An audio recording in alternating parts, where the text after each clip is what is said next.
tempat di mana kita membentuk generasi mutakhir. Kita ibarat sedang memegang panji-panji budaya. Tanggungjawab guru itu sebagai pembimbing pemikiran pelajar. Mereka guru-guru bahasa ibunda. Misi mereka memartabatkan bahasa ibunda menjadi lebih dari sekadar satu subjek mata pelajaran. Membina kecerdasan budaya menerusi bahasa ibunda ditinjau detik dalam episod khas sempena Hari Guru.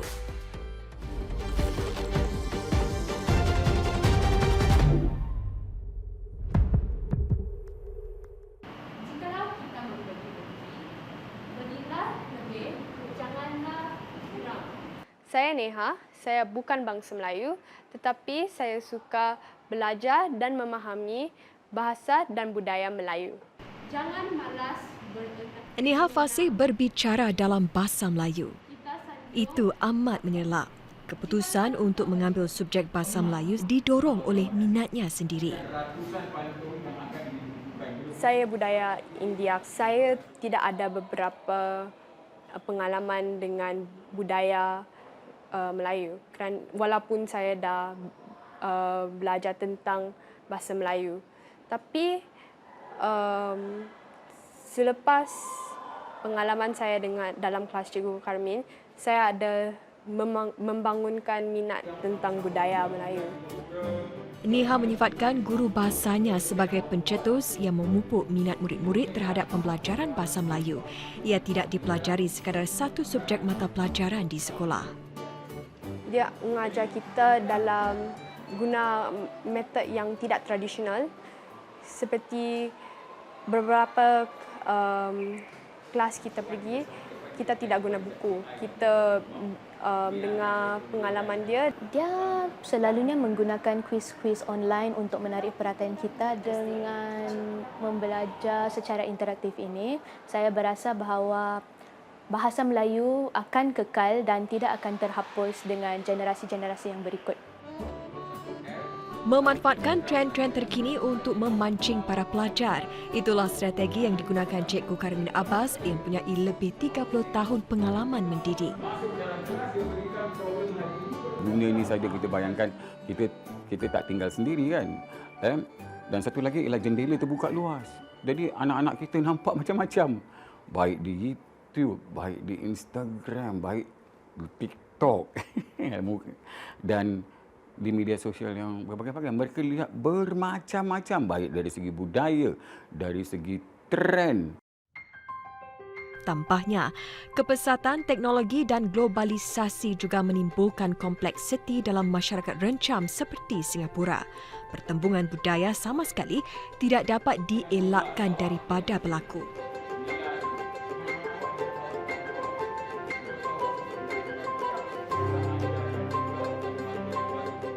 Jadi kita nak kena pandai bawa diri kita kena pandai menunjukkan reaksi yang paling sesuai sekali, dan itu memerlukan pertimbangan, dan kita mesti faham tentang satu perkara, iaitu tentang budaya mereka lah. Sebab tu mesti ada kecerdasan budaya. Kalau di sekolah yang merupakan tempat di mana kita membentuk generasi mutakhir kan, generasi yang baru kan. Waktu sekolah menjadi tempat di mana kita mendidik lah tentang, dengan harapan untuk membangunkan kebijakan ataupun kecerdasan budaya itu sendiri.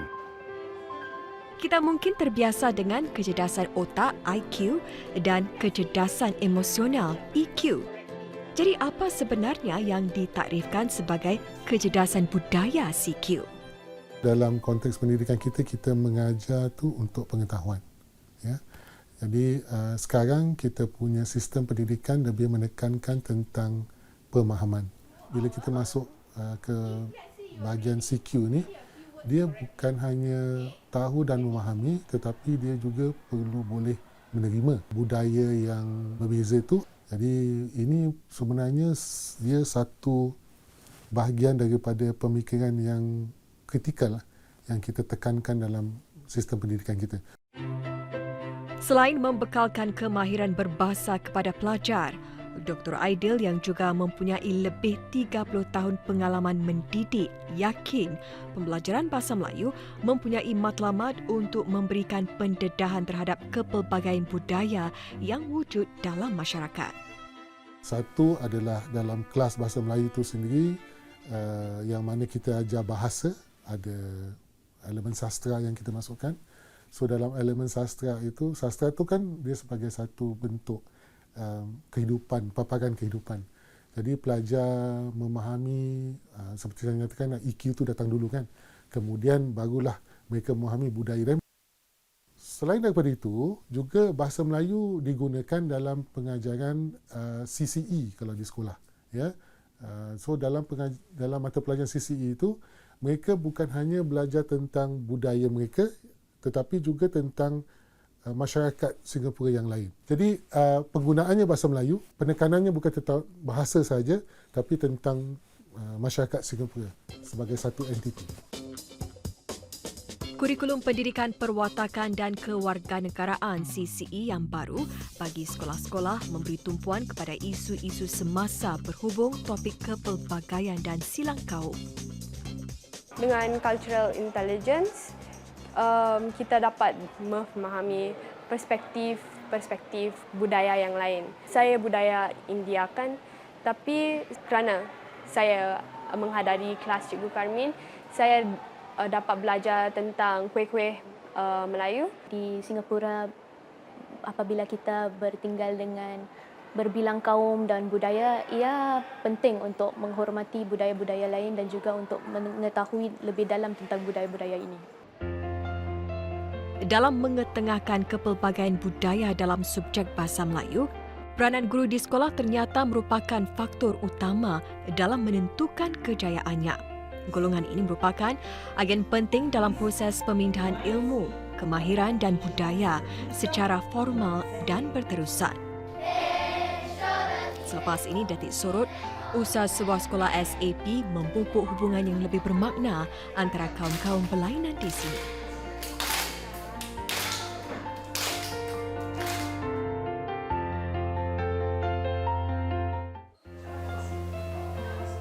Tidak seperti hari-hari biasa, para pelajar dari Sekolah Pelan Bantuan Khas SAP ini sedang melakukan lawatan ke Pusat Budaya India. Since I am from a SAP school and most of my schoolmates are Chinese, from this learning journey, I managed to learn the diverse backgrounds of Indians and how they actually help Singapore to develop. Lawatan kembara ilmu ini bertujuan memperkaya pengalaman dan pembelajaran para pelajarnya di luar bilik darjah. Sebagai sekolah SAP yang mendedahkan para pelajar kita kepada budaya berbeza. Ia juga menyediakan mereka kemahiran yang berguna apabila mereka berinteraksi dalam sekitaran global. Satu ciri unik sekolah SAP adalah hanya bahasa Mandarin ditawarkan. Peluang untuk berinteraksi dengan mereka dari latar belakang bukan Cina mungkin dilihat agak terhad. Atas dasar itu, sekolah tahunan giat menganjurkan program pendidikan silang budaya. I have some Indian friends and basically this trip can help me understand them better and it can help me understand their beliefs and their gods, their stories, and they're really I can see what makes them special and different from me, and I can learn to accept those differences between us. And it can help us build our relationship with them. So what is the difference between Hari Raya Puasa and Hari Raya Haji? Sebelum ini, sekolah tahunan juga menganjurkan program pendidikan Hari Raya Haji. Selain mahu memupuk persefahaman mendalam, program yang dilakar bertujuan untuk mencorak pemikiran generasi masa depan. They will also acquire the soft skills of exhibiting cultural sensitivity and strong interpersonal effectiveness to establish meaningful connections with different people. Namun sejauh mana generasi masa depan kita mempunyai toleransi, kesedaran dan sifat rendah diri untuk menjadi warga global yang cerdik CQ? Acara ini sebenarnya bertujuan untuk menyatupadukan masyarakat dalam NTU NIE ini supaya mereka dapat melihat bagaimana perayaan Hari Raya dirayakan oleh masyarakat kita. Inisiatif anjuran mahasiswa NTU NIE ini secara tidak langsung menyediakan ruang selamat untuk para mahasiswa membincangkan isu-isu sensitif berkaitan kaum dan budaya orang Melayu. In this baju kurung, because it's a way to show respect to our Malay fraternity. What I really like about today's event, the celebration, is that we actually have this celebration brought everybody together. Not just for the student teachers. We have Chinese students, Malay students, Tamil students who attended. This really promotes the social cohesion. I find that it's very enriching, and I think by doing that, I'm actually contributing to racial harmony, because Singapore is multicultural. Okay, there are different cultures in Singapore that we get exposed to. Yeah, so being sensitive, being aware is very important, and this could prevent, misunderstanding. Menurut pakar Dr. Aidil, sistem pendidikan Singapura berada di barisan hadapan dalam mengiktiraf kecerdasan budaya. Misalnya, Universiti Teknologi Nanyang NTU menawarkan kursus kecerdasan budaya dan Kementerian Pendidikan juga cuba untuk memasukkan CQ dalam sistem pendidikan. Kita cakap tentang kebolehan pelajar untuk berfikir. Jadi, tanggungjawab guru bukan hanya sebagai penyampai maklumat, tetapi tanggungjawab guru itu sebagai pembimbing pemikiran pelajar itu. Dia membimbing pelajar itu supaya berfikir sebelum melakukan sesuatu, dan membimbing pelajar itu supaya membuat keputusan yang baik, sentiasa berfikir, dan mereka menjadi individu yang sentiasa muhasabah diri. Dan kita nyatakan dalam konteks dia kita ada reflective student. As I extend my greeting to all of you all together now, Selamat Hari Raya. Tugas guru hari ini bukan sekadar memastikan pelajar mendapat keputusan yang baik dalam peperiksaan. Mereka juga harus memainkan peranan sebagai agen penting dalam membentuk kesedaran generasi muda mengenai tanggungjawab sebagai seorang warga negara. Kita harus menjadi suri contoh dan terlibat sama dengan aktiviti-aktiviti seni, mungkin bahasa dan budaya yang dianjurkan di luar sana. Now, a lot of those words reverberate in education. Apabila kita sebagai seorang guru mempamerkan semangat sebegitu, kita bukan setakat guru yang saya panggil guru touch and go, kita terlibat sama, mereka akan dengan secara semula jadi aspek motivasi ini mereka lihat sebagai satu semangat. Sebagai aktivis seni dan duta bahasa, beliau berpendapat lebih banyak usaha diperlukan bagi menyediakan ruang autentik dan relevan untuk menggalak penggunaan bahasa Melayu dalam kalangan anak muda. Dalam kalangan kawan-kawan. Lebih-lebih lagi apabila kita melangkah ke dalam era digital dan globalisasi, kerana kita akan berdepan dengan banyak cabaran. Tetapi cabaran-cabaran ini tentunya jika kita dapat atasi jika kita berakar dengan nilai-nilai yang sudah ada dalam masyarakat kita. Nilai toleransi, nilai kepercayaan, kepercayaan antara budaya dan agama seperti mana yang kita dapat raih hidup di Singapura ini. Maka itu pembangunan CQ akan menyiapkan pelajar berhadapan dengan dunia yang semakin tidak menentu, kompleks dan berhubung kait. Singapura sebagai sebuah masyarakat berbilang budaya berada dalam kedudukan yang baik dan boleh memastikan kecerdasan budaya memberi rakyatnya kelebihan daya saing dalam dunia global.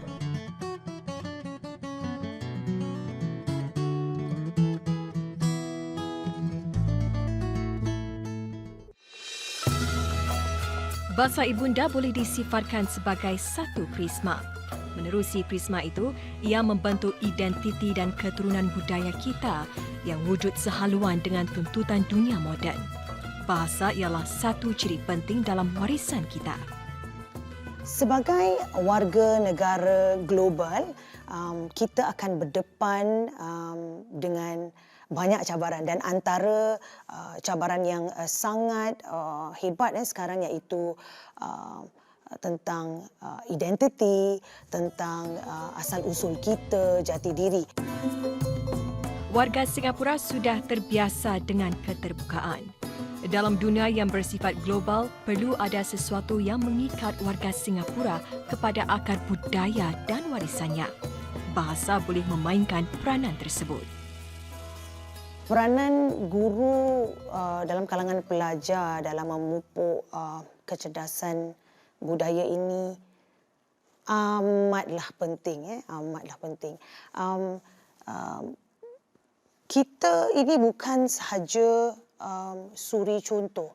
Mereka melihat kita sebagai seorang pemimpin. Jadi kita ini juga pendukung budaya. Kita ibarat sedang memegang panji-panji budaya tu. Walau bagaimanapun, hakikatnya semakin ramai masyarakat Melayu menggunakan bahasa Inggeris di rumah berbanding sedekat lalu. Inilah tantangan besar yang dihadapi guru bahasa Melayu sekarang. Banci penduduk menunjukkan data yang bagi saya merungsingkan, terutama sekali yang umur 5 hingga 15 tahun, menunjukkan 70% daripada mereka menggunakan bahasa Inggeris di rumah.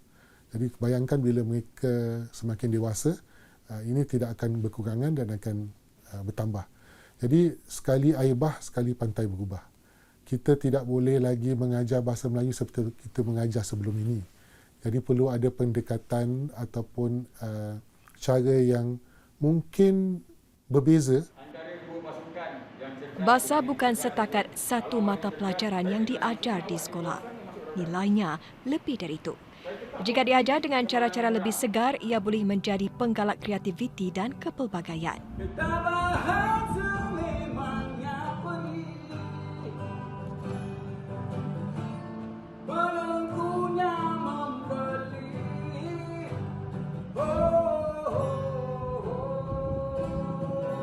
Jadi kita sebagai guru tu berikan mereka pendedahan. Contohnya salah satu cara ini adalah dengan cara muzik. Menggunakan muzik sebagai pembelajaran bahasa Melayu, itulah pendekatan Cikgu Karmin yang giat mencipta lagu-lagu bertemakan pendidikan. Baru-baru ini, beliau menghasilkan lagu berjudul Bendang Padi Fikir. Inilah semayanku, bencana generasi mutakhir. Seperti Cikgu Karmin, Puan Asnida yang juga terkenal dengan latar belakang seni, percaya pendidikan bahasa boleh mewujudkan budaya inovatif, kreatif dan kritis di kalangan pelajar. Kita harus bijak memantau ataupun melihat, observe. Kita juga harus rajin berimajinasi dan akhir sekali kita mesti mempertajamkan kebolehan kita merekayasa. Dalam dunia yang semakin bersifat digital, pengajaran bahasa juga perlu berhijrah ke alam media sosial. Ikut zaman sekarang, kita menggunakan app, kita menggunakan software, kita menggunakan kaedah tertentu yang ada secara online yang mudah kita akses. Selain media sosial, kehidupan hari ini juga sering dipengaruhi teknologi kecerdasan buatan atau AI. Pendidik ini sedar bahasa juga perlu menerapkan ciri-ciri AI. Maka itu Cikgu Karmin telah menggabungkan pantun dan AI dalam satu aplikasi baru. Jadi app ini sebenarnya merupakan proses pantun itu sendiri. Bagaimana kita nak mengarang pantun. Pantun ada itu, pantun ada ini, ada rimanya, ada itu, ada rentaknya, ada itu, ini. Dan dengan kita menggunakan algoritma yang tertentu dan cari orang yang pandai menampilkannya hingga menjadi satu paparan, dia akan memudahkan mereka-mereka yang suka berpantun untuk menghasilkan pantun yang berpiawaian lah, yang ada mutu lah. Aplikasi AI Pantun ini juga baru-baru ini mendapat pengiktirafan SG Learning Designer Circle, sebuah kumpulan pereka pembelajaran kelolaan MOE yang membudaya penggunaan teknologi dalam pendidikan. Sekarang dalam proses pembukuan. Dan saya haraplah di Singapura ini AI Pantun tu dapat dimanfaatkan di sekolah-sekolah. Kata pepatah melentur bulu biarlah dari rebungnya. Usaha melestarikan dan mempertingkat nilai bahasa bukan sahaja tanggungjawab sekolah. Semua punya peranan dalam hal ini. Balik kepada sokongan ibu bapa supaya dia punya penemuan bahasa Melayu yang pertama tu bukan di sekolah tapi bermula di rumah. Ya. Kedua, dari segi penambahbaikan, kita perlu untuk menyediakan domain-domain penggunaan bahasa Melayu. Mana ruang yang mana bahasa Melayu itu boleh digunakan. Contohnya, kalau kita perlu adakan aktiviti yang mana aktiviti itu 100% menggunakan bahasa Melayu supaya suasana bahasa Melayu itu boleh dirasakan dan pelajar itu dapat menggunakannya. Ini satu tanggungjawab yang tiada tarikh luputnya, bekerjasama dengan anggota masyarakat di luar sana dalam acara-acara seperti musikalisasi puisi ataupun penulisan puisi, drama dan macam-macam lagi. Tanpa menafikan peri pentingnya bahasa Inggeris dalam kehidupan, isunya ialah bagaimana menguasai kedua-dua bahasa Inggeris dan bahasa ibunda. Kita tak boleh lagi fikirkan bahawa bahasa Melayu sekarang ni dengan 20 tahun akan datang tu sama. Mungkin bentuknya akan berbeza sebab penggunanya berbeza. Konteks penggunaannya juga berbeza. Sudah tiba masanya kita mentakrif semula dan menegaskan kembali keyakinan terhadap nilai bahasa ibunda yang tidak seharusnya terhad pada fungsi budaya. Bahasa Melayu harus menjadi sebagai aset sosial, komersial dan nasional yang berharga di Singapura. Aset yang juga mengaitkan seseorang kepada pertumbuhan rantau ini.